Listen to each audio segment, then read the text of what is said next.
Guys, so we're back again to do a mixed ability Pilates workout. So I'm going to be giving you different options of each exercise as we go through the workout, so you can choose the options that are right for your body. It's a full body workout, so we're going to be doing a bit of strength training from the upper body, really loading the core and just working through the lower body as well.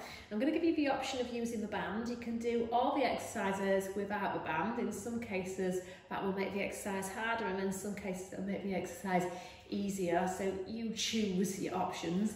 And to compensate for the band, if you don't have an elastic band, you could always choose to use a towel instead. So we're going to revisit some of our fundamentals at the beginning of the workout. I always like to do that. It's good practice just to get into our muscles and then start more challenging work. So we don't need the band for a while, so you can pop the band at the side of your mat and then just sit at the front of the mat so you've got the length of the mat behind you. Hold the legs around the spine, and again use your abdominal strength to help yourself down onto the mat. And if you're still working on that, use your arms to guide you down. So we're going to set up alignment. So like we did with our previous workout, we want to make sure that the feet are roughly in line with the sit bones, weight underneath the three corners of the feet, same gap between the knees as you have between your feet. Checking in with head and neck alignment, so gently nodding that chin towards your chest, eye gaze forward to the ceiling in front of you. Feel that your ribs are nice and close, so they're nice and heavy on the mat. And then from here we're going to find the neutral position of the pelvis. So you're going to make your triangle shape with your hands and place it over the three bony landmarks at the front of your pelvis, and then just adjust your pelvis until those three bones are level and your triangle is square to the ceiling. Just checking, guys, that when your pelvis is in its neutral position, your ribs are still on the mat. So if by finding neutral pelvis that brings your rib cage off the floor, that will be a reason to put a towel or a pillow underneath your head, because the higher the head is in relation to the ribs, it's going to allow those ribs to drop down into the mat. So now you've found your optimal alignment, we're going to focus on breathing, so lateral thoracic breathing, so placing your hands on the sides of your rib cage and just spending the first few moments of your workout focusing on the sideways movement of the ribs, using your breath to achieve that. So feeling on your inhalation, your side ribs expand out to the side walls and into your hands, your back ribs expand into the mat, and on your out breath you want to feel how the back and the sides of the rib cage narrow and come close together. Now as you continue to focus on using your breath to bring movement into the ribs, I'd like you to have an awareness of your deep core muscles again, so pelvic floor, transverse abdominis. For pelvic floor, visualise the four bony landmarks at the bottom of the pelvis. So we've got the pubic bone at the front of the pelvis, the coccyx, which is your tailbone, and then your two sit bones. So on your out breath, gently lift up on your pelvic floor as though you're narrowing the four bony landmarks towards one another, and then find your navel to spine connection to engage your deep abdominals. And then focus on keeping your breath in your rib cage above your belly button so that you can maintain the control of your deep core muscles. And then just staying with your breath, just allow your arms to rest at the side of your body, and on your out breath, gently rock your pelvis backwards, tipping your triangle to your chest, using that in breath to release the pelvis back to its neutral position. So you're trying to feel the work your lower abdominals have to do, just gently round your lower back into the mat. And you want to feel that your neutral pelvis comes from the release of your backwards tilt. So we're not driving the pelvis forwards from the lower back extensors. So just gently increasing blood flow to the lower spine. And then I want you to allow that pelvis to rest in its neutral position, so the place where your triangle is square to the ceiling. And then just as a body awareness exercise, place your hands on your pelvic bones. And on your next out breath, you're going to take your right knee out to the right side wall, just as far as you can keep those two pelvic bones level. And on your in breath, you're bringing that knee back in. And again, you can choose a breathing pattern that works for you. Always just choosing I always like to offer the breath that facilitates the movement. So you're checking that you're not allowing the weight of that right leg to rotate your pelvis to the right. So focus on keeping that left side nice and heavy on the mat. So So that's going to activate the abdominals. The abdominals lend stability to the pelvis and the spine. So for me, this exercise is more about what you are not moving. I like to visualise how when the right hip rotates to the right, I'm creating a slight counter rotation to the left in the pelvis. It's a bit like wringing out a dishcloth in two directions. Now when that knee comes back in, changing sides. So the knee opens out, and I want you to make sure, guys, your focus is not what the leg is doing, but more about what the torso is doing. So the effort it takes to keep that right side nice and heavy on the floor, and just work to the range of motion that allows you to keep the neck, the shoulders relaxed as you do this. So we're not bringing tension in areas where we don't intend to use. So again, it's just that awareness, the ability to move the leg independently of the torso and trying to feel that counter rotation. So feeling the left hip rotates outwards as the right side of the pelvis deepens into the mat, feeling that you're making a counter rotation in the pelvis to the leg. Now bringing that knee back in, and then we're going to go into the spine curl. So I want you to interlock your hands behind your head. So your thumbs are sitting at the base of your skull, your fingers are fanned out wide across the back of the head. Now in this position, you want your elbows in your peripheral vision, so you can see them out of the corners of your eyes. That will encourage the shoulder blades to move away from the spine, and that will allow the spine to move more freely. Now on your next out breath, I want you to curl the head, neck and shoulders off the mat to round the upper spine forwards, using the in-breath to slowly roll down through the spine. Your focus is to initiate movement from the thorax. So you want to feel how the ribs drop down to lift the head and chest up. So where you initiate movement from dictates which muscles work the most. So if we're initiating from the thorax, this becomes an abdominal exercise. A lot of people, when they're new to Pilates, will often lead with the head and neck, and that will you'll start to feel that either through the front of the neck or a slight pulling through the back of the neck. So we really want to keep the head nice and heavy in the hands. Now focus on keeping the tailbone down on the mat as you do this. So you're having to use your deep abdominals to stabilise through the pelvis and the lower spine. And that means that you're isolating this movement to the thoracic spine, the rib cage part of the spine. Now we're going to start to challenge this a little bit more. So we're going to add rotation. To rotate to the right, I want you to feel that you're reaching the back of the right shoulder downwards as you reach the left shoulder across to that right hip. And then coming back down. Now I'm using an out breath. And as I rotate to the left, I'm thinking of the back of the left shoulder reaching downwards as the right shoulder comes across. And again, the challenge for me is the stability that I'm trying to maintain in the pelvis.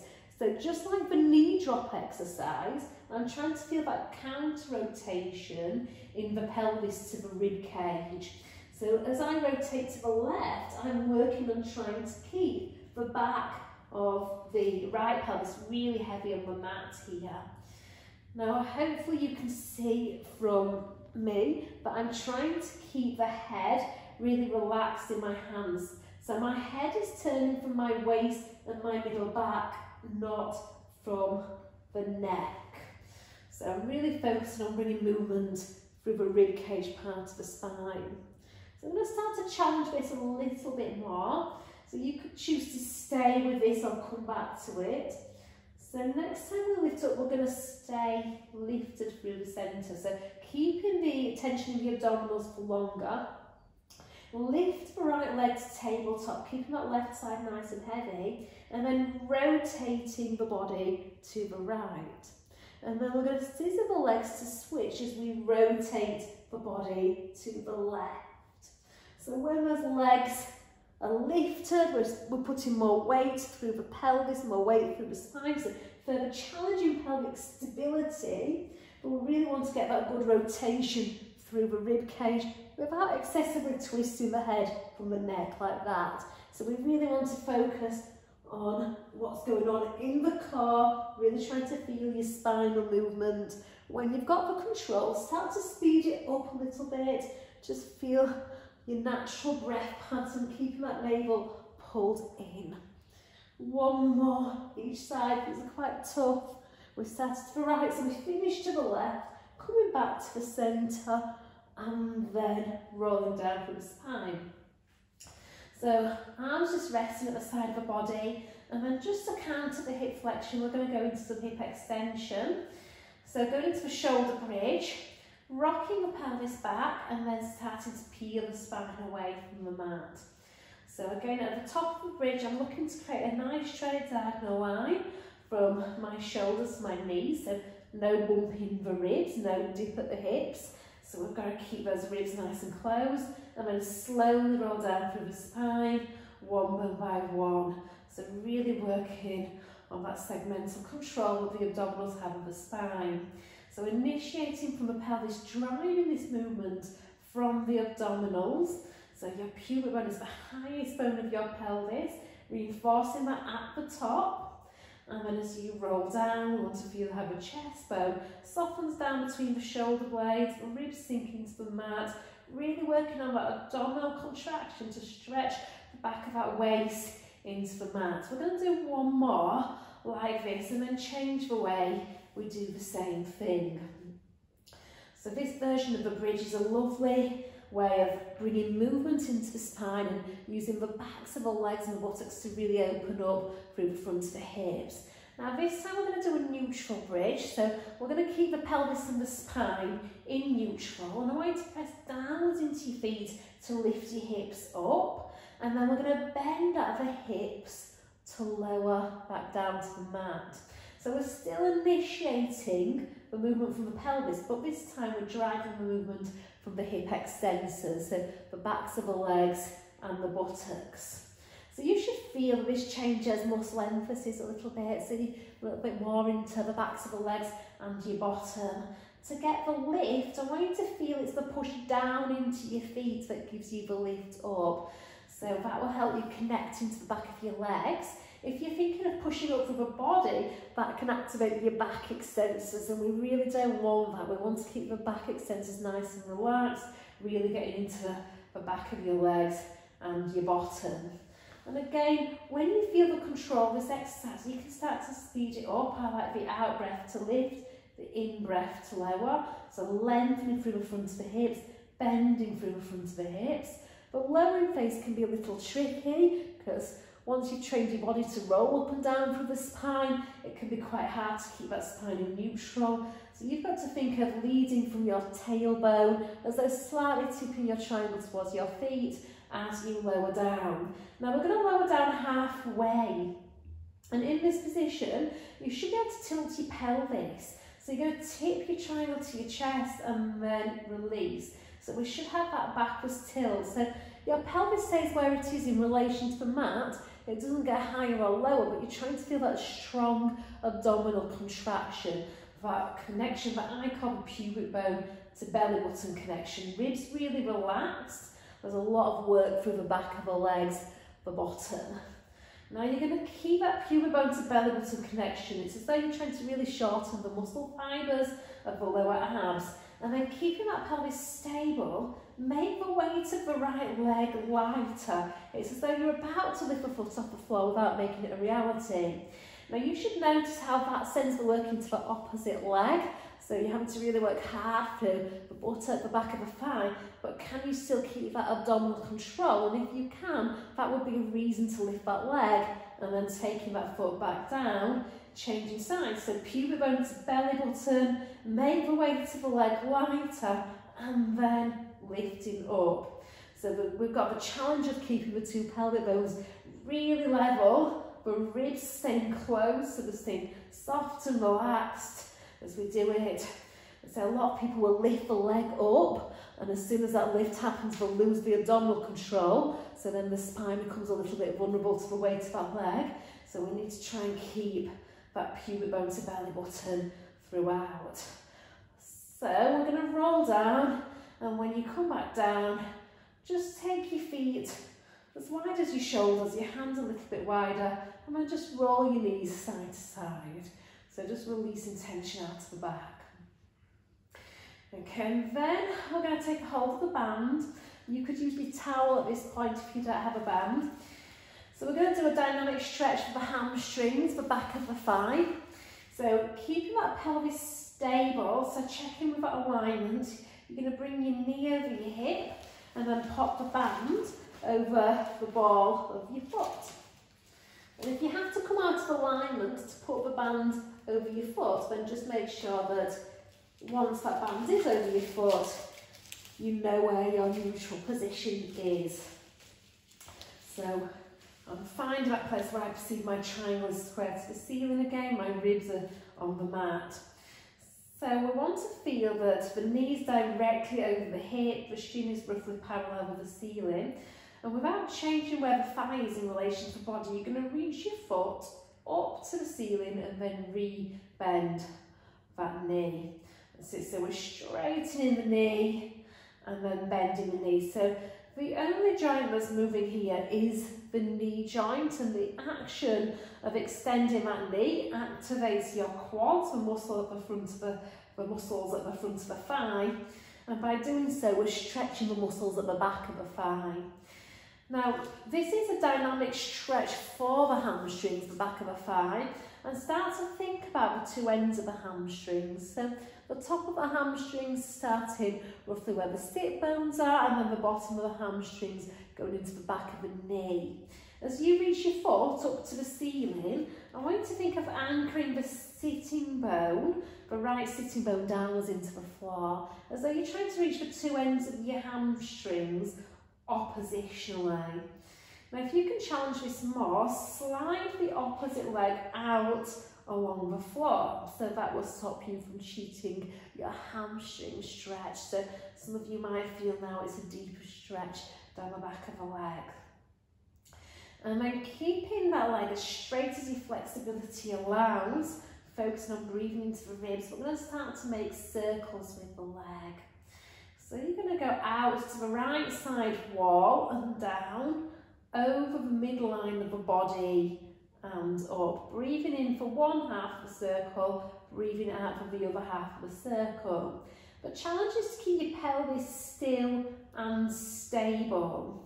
So if you can keep your pelvis still and stable against the movement and the weight of that leg that's in the band, that's going to help you build endurance in your deep spinal stabilizers. The muscles of the torso have to react to the direction that the leg is moving in, and by doing so, that's going to activate those muscles and help you build endurance. We're going to change direction.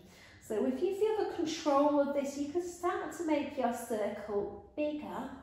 So we're really trying to explore any tight spots in the hips. When I go over my midline, I'm really stretching into my out hip muscles. When I go out to the side, inner thigh, and then when I circle up to the ceiling again, I'm stretching into those hamstrings. Trying to keep our leg in a parallel position in the hip socket here. So just one more. So this is work for my core to keep the pelvis stable, but it's nice mobility work for the hip. Sliding the other leg in and then releasing that to tabletop. To transition, just step your foot into the band and then take the other foot down. We're going to start with that dynamic hamstring stretch, so just reaching up and then releasing, reaching up and releasing. So as I do this, guys, I'm thinking about trying to stretch the two ends of my hamstrings oppositionally. So as the foot reaches up to the ceiling, I'm reaching the bottom of the hamstrings up to the ceiling. As the sitting bone reaches down into the mat, I'm reaching the top of the hamstrings down into the mat. It's a bit like stretching an elastic band in two directions instead of one. You create more space in between. And again, stretching the opposite leg out if your flexibility allows it. And then keeping that leg as straight as your flexibility allows, we're going to go into the circles. I always like to start off small, just to test the waters, making sure that you've got that nice stability. So relating to the exercise we did at the very beginning, the knee drop, making sure that when the leg goes out to the side, you're anchoring the opposite hip down, trying to find those stretches if you can. Okay, when you've completed this one, we'll change direction. So I'm trying to keep my rib cage really still. I'm trying to keep my pelvis really still, really mobilising into the hip. And this is quite a nice exercise to do because the band supports the weight of the leg. It allows the front of the hip to really relax as we're working, stretching all the muscles around the back and the sides of the hips, improving hip mobility.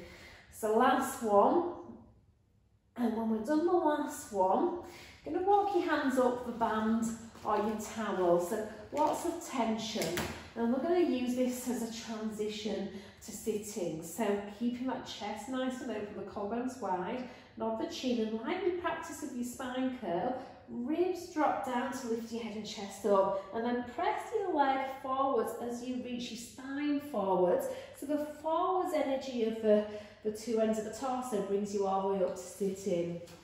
Okay, and then when you are up to sitting, we're going to find our seated posture. So we're going to do an exercise in sitting now, and if you're quite tight in your hips, sometimes it's nice to sit on blocks or roll a towel up. It can sometimes alleviate a lot of gripping through the front of the hips, so feel free to grab a towel or a cushion if you need that option. We're going to do some upper back strength work, so you do need a band or something that you can pull, but sometimes, especially when you're new, doing it without a band can be challenging as well. Just the weight of your arms going through your shoulders can be often enough work. So I'm going to give you the side profile initially, and then I will face you. So guys, I said in the fundamentals video that the spine stacks itself from the pelvis. So you want to find neutral pelvis here. So in your seated posture, just check that your triangle is square to the wall in front of you. So we're right up on top of us, four bony landmarks at the bottom of the pelvis. The rib cage is directly over the pelvis, the head is in line with the spine. Once the pelvis is in neutral, all you have to do is lift your upper back out of your lower back to be a neutral pelvis. If we're not in neutral, take a look. That's an example of my pelvis being in a backwards tilt. If we're not in neutral, it's impossible to find neutral spine. No matter how much you lift that chest up, if that pelvis is not right, then the spine won't be in its neutral position. So as close to neutral as your body allows, and then you're going to place the band over the balls of the feet and the toes. Okay, so I'm going to grip the band so that the tail ends of the band are coming out of the thumb sides of my hand, and we want really light tension on the band to begin with. So arms are straight, spine is straight, focusing on the breath. On an inhalation, you're going to protract the shoulder blades to make the reach of your arms longer, and on your out breath, you're going to gently retract the shoulder blades to make the reach of your arms shorter.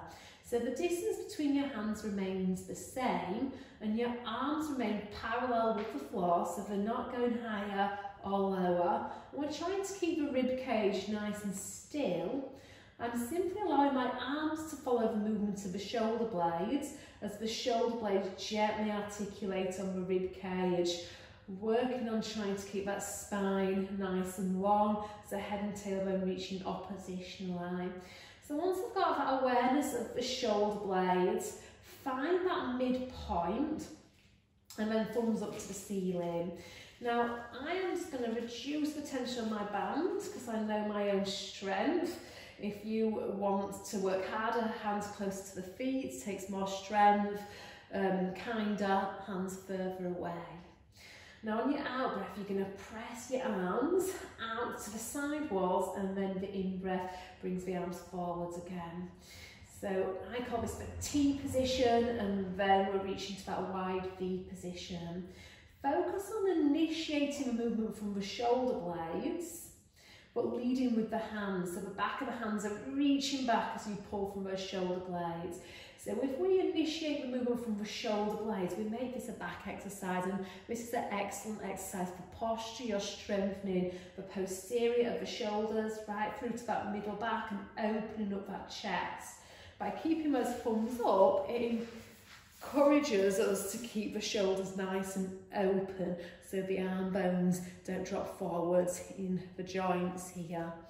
When you get the control of this, we're going to start to challenge it. So I want you to reach your arms on opposite diagonals. One arm goes up on a high diagonal, one arm on a low diagonal. And there's a challenge here to keep the torso still.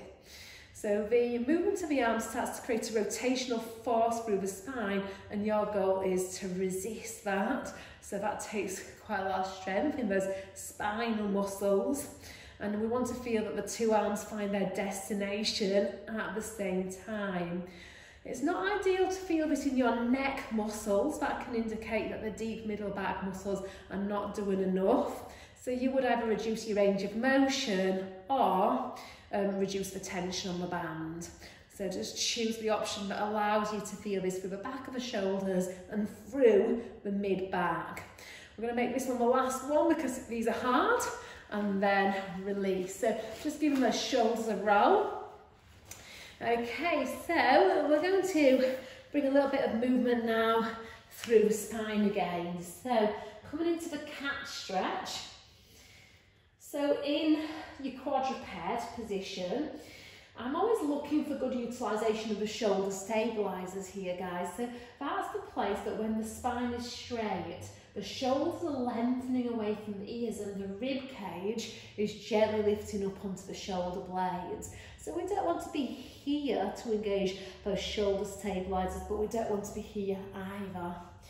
Pelvic triangle should be square to the mat, navel pulling in, keeping your breath in your rib cage. On your out breath, you're going to curl the tail under to round through that lower spine. Use your in breath to release back to neutral. So just working between your backwards tilt, your neutral pelvis, trying to keep the ribs, neck and head completely still and stable. Now here, I want you to have an awareness, guys, of the four bony landmarks at the bottom of the pelvis, and just visualise where they're reaching to through the movement.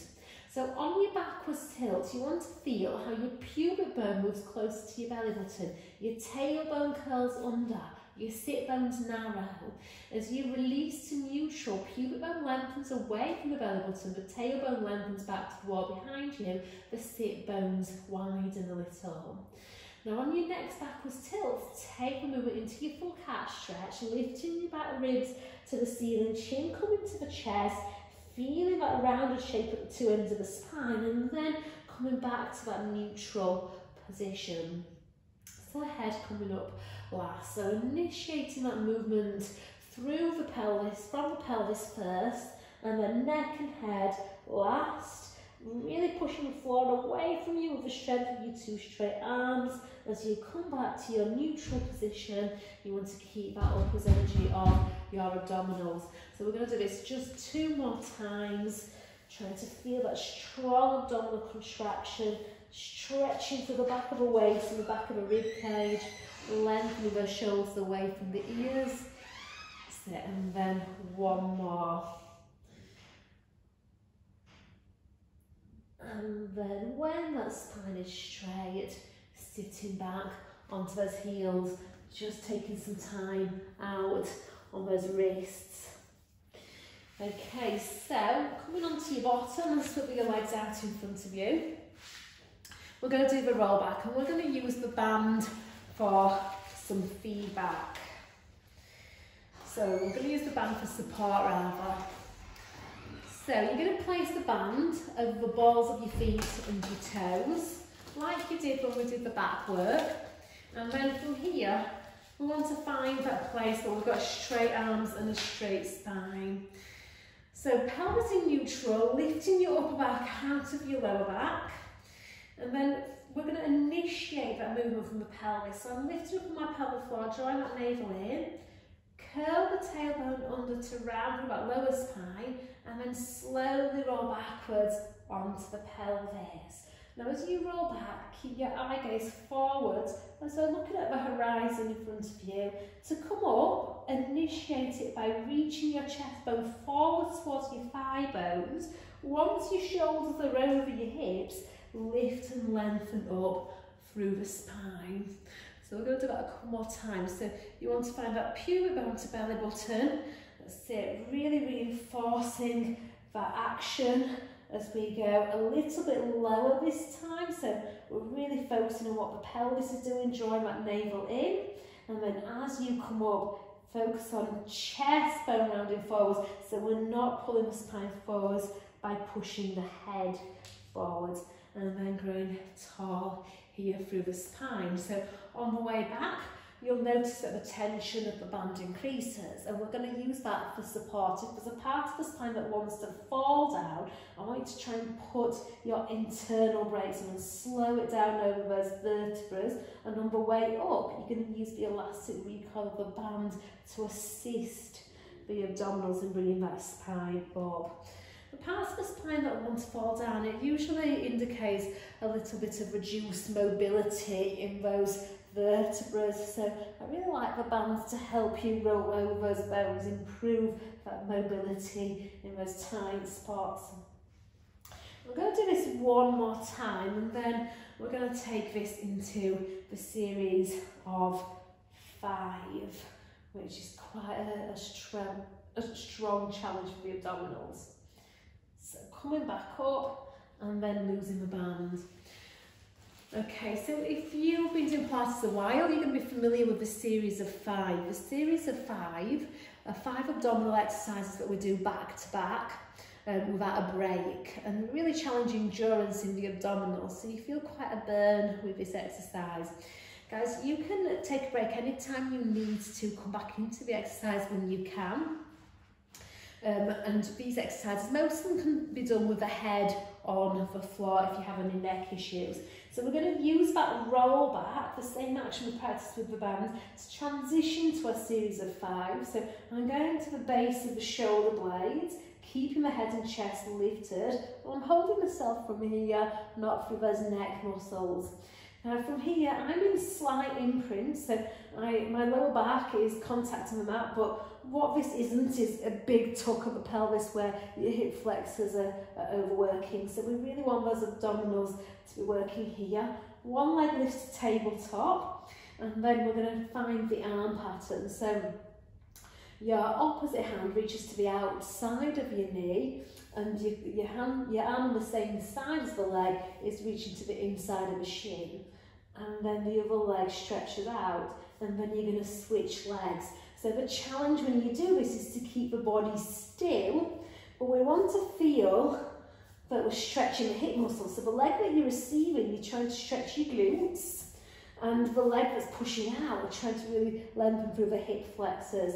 So the arm pattern is there for a reason. It pulls the leg into alignment. If we was to get the arm pattern incorrect, so if I was to get it wrong by mistake and I'm pulling out on the leg, it rotates the hip. So I'm pulling out on the leg evenly, and that pulls my hip and knee into correct alignment. I'm stabilising my spine and really using this to stretch my legs. So after single leg stretch, we're going to double leg stretch. So for me, I'm trying to curl my torso higher to reach my ankles, stretch the arms and the legs apart, circle the arms out as I pull myself into a tight ball. So I like to breathe out here and breathe in here. It's more advanced to do it the other way around, so you can play with that breath pattern depending where you're at with your practice, but belly button really pulling down into the floor. So one more here, guys. And then from here, you're going to stretch your legs up to the ceiling and bring your hands behind your head. One leg heads downwards, the other leg stretches up, and then return the leg, and then we go again. So this is challenging my endurance because I'm starting to get tired in my abdominals. My deep abs are having to work quite hard here. I'm having to work my hip muscles, but we're warm for it. We warmed up earlier. So really trying to use the quads to stretch the hamstrings. And then if we've got it, both legs go down and both legs go up. No arching of that lower back. Trying to keep those shoulder blades off the mat. So this should be intense in the abs. There is work for the legs, guys, but the intensity should be in the abdominals. And then you crisscross, twist, twist. So this is a progression of our warm-up. Trying to turn the head from the waist to the middle back, feeling that counter rotation between the rib cage and the pelvis. Really thinking of that bottom shoulder reaching down and back to get more rotation. And then hugging those knees in and then stretching out. You're going to need that stretch. Hard work. Okay, so rolling onto your side and we're going to do side plank. So side plank, you want to make sure that your bottom elbow is directly underneath the shoulder. If it's too far out here, it's a lot of pressure through the shoulder. So bottom elbow under the shoulder, and today's variation, I'm going to have your heels underneath your hips with your pelvis and chest square to the wall in front of you. Now retract those shoulder blades towards the spine. So feel that you're really opening your chest, widening your collarbones. If it starts to be too much work for your neck, look down at your bottom elbow. But this is work for the neck. We need those lateral neck muscles to be strong. Now before any lift happens, I want you to lift your bottom waist and ribs away from the floor, engaging those side abdominals. That also takes some load out of that bottom shoulder and helps you stabilise the shoulder. Now this for me is the first variation of a side plank. So the only goal of a side plank is to maintain neutral spine against the downwards challenge of gravity. This is it. So I am doing a side plank. It takes effort to make sure that that doesn't happen. So keeping that lift, but if you can challenge that more, then we lift the bottom hip off the floor. So we're asking more of ourselves now. We've got to work harder in the muscles closest to the floor to keep that lift. I'm just holding it. So this is a good time to practice thoracic breathing. So breathing into the back and into the sides of the rib cage, keeping those ribs closed, that pubic bone to belly button connection. And then placing that hip down, just having a little reach over, just releasing that shoulder. Now you can do that again, building up the endurance in the shoulder stabilisers, the side abdominals and hip muscles, or we could choose to make it a little bit more challenging. So stacking the legs, retract the shoulder blades, lift the ribs, and then lift the hip up. So holding it here. So straight legs challenges your balance more, and it's a little bit more tough because we've got a bit more weight going through that side closest to the floor. I'm shaking, but I'm focusing on that thoracic breathing, pulling that tummy in, and then releasing back down, and then having that side over stretch. Okay, so we're going to do that again on the other side, guys. So finding that alignment, remember setup is 90% of the exercise, so heels, hips, bottom elbow in line, retract the shoulder blades and find that lift. Again, for you, if you're quite new to Pilates, you're building up your strength in those side muscles, then just stay with this. Challenging it more would be to lift the hip.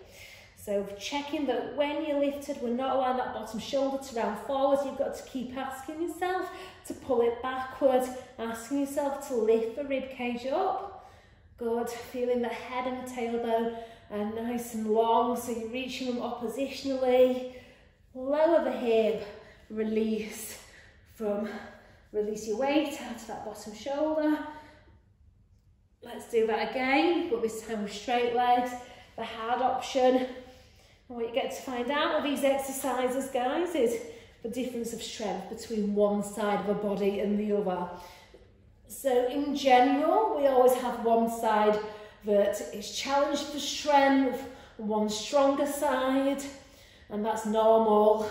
So for me, this is a bigger effort to be here.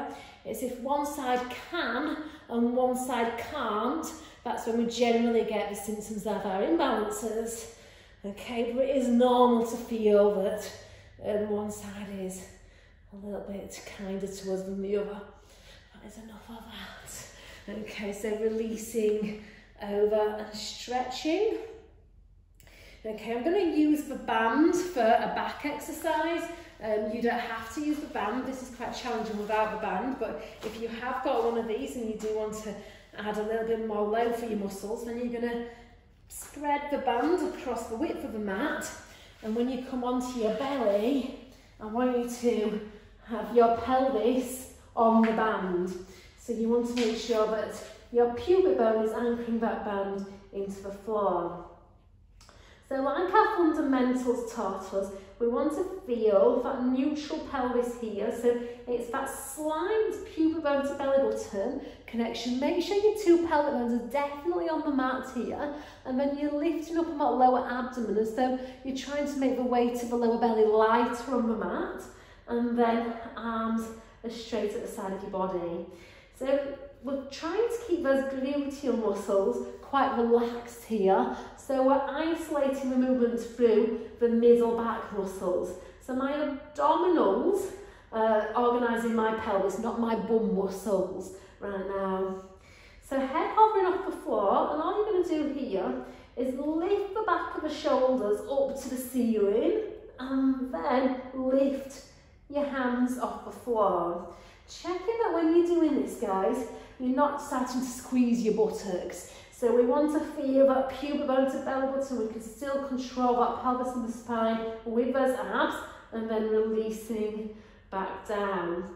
So the action of lifting the back of the shoulders up to the ceiling activates your shoulder extensors. So really working into the mid-back, so working into the rhomboids, the posterior shoulder muscles, and those lats in this position. Okay, for me the hard bit though is trying to make sure that I'm not squeezing my bottom a lot to stabilise my pelvis. There's a little bit of activation in the crease of the glutes, but I'm really trying to use my abs here, really trying to open my chest and widen the collarbones. So we're going to apply some resistance to that same action. So you're going to grip the band between your thumb and your first finger, head hovering still. And you're going to lift the back of the shoulders up to the ceiling, and this time I want you to pull the band up to the ceiling. So really seeing if you can keep those shoulders lifted upwards and that abdominal contraction, and then release. So this takes a lot more strength now, making those arms reach really, really long. So building strength. This exercise is excellent for posture. It's good for opening your chest, widening your collarbones. I'm going to do one more. And release. And then pushing back onto those heels. So stretching out. Okay, so we'll move the band to the side, and we're just going to finish off with a plank series. So hands are underneath the shoulders, knees are underneath the hips, and for the purpose of this exercise, we're going to walk the hands generously forwards of the shoulders. So that's going to challenge your shoulder stability, your spinal stability a little bit more. So making sure the shoulders are lengthening away from the ears. And we're going to find our cat position. So you're going to curl the tail under, round the spine, looking at the belly. Now challenge yourself to keep your spine rounded and your hands grounded as you sit your bottom back. So explore where you can go without losing the rounded shape of your spine. It's easy to sit back if you let your spine go and sit your bum back, but it's not easy to sit your bum back whilst the spine is rounded. So see where you can go with that. Now, keep the spine rounded as you bring your weight back over your arms. And then from here, you're going to continue pressing your pelvis to your hands, and then lift your chest up to the ceiling into a cobra. Sometimes we call this swan, if you're familiar with the Pilates swan exercise. Now, if this doesn't feel kind to your wrists or your shoulders, or even your spine, then you walk your hands further forwards, giving your spine a little bit more space to extend. So from here, you're going to round your spine back into the cat, and that takes a lot of strength. And then see how far you can take your hips backwards towards your heels, which now that I move my hands more forwards, You'll notice I can't get my bum too far back. So it's really challenging the flexibility of my back muscles, my side back muscles, and my lower back and my hips, and then pressing forward, looking under at the belly button, and then as I go to cobra, shoulders lengthen away from the ears, the chest lifts away from the floor, and my eye gaze lifts up. And then rounding that spine again. I'm going to start to challenge this more, guys, so if you haven't done this before, then stay with this. If you can challenge it more, we're going to start to put more weight through the upper body, through the spine. So in your cobra, tuck your 10 toes under, lift your knees off the floor. So we want to keep that lift of the chest, that pubic bone, lifting up to your belly button. Instead of sitting back into our child's pose stretch, you're going to use your abs to lift your hips up into your pike. Now for me, I don't want you to use your back extensors, so feel that you're still rounding your spine a little bit. And then bring your weight forward over your arms, shoulders lengthening away from the ears. Find your plank. And then allow the hips to stretch towards the hands and lift your chest up to the ceiling and find that cobra again. We'll do this one more time. So abs, lift your hips up. So you feel it's as though your abs are lifting your bottom up to the ceiling and not your back extensors. Armpits reaching into your waist and trying to keep that good shoulder position. And then coming forward, shoulders lengthening away from the ears, keeping the upwards energy of the rib cage. And then hips towards the hands and stretch out. And then take the knees down, find that rounded shape, and then sit back onto your heels and give those wrists a roll.